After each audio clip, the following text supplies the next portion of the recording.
What do you think? Is it or ma? Ma. Did you hear the difference? When you say ma, you are adding a vowel after the You're adding ah. Don't add this ah. It's just cut it off.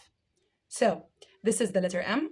Letter M has the sound of It's a bilabial consonant. Bilabial means by lips. من الشفايف. The key word is meal. بحكيها دائما لأولادي إنه there's a man and a monkey and they have a meal, they were hungry and they say So the action is pretending that you are hungry and you have a meal in front of you and you say like in the words mat, monkey, moon. So letter M has the sound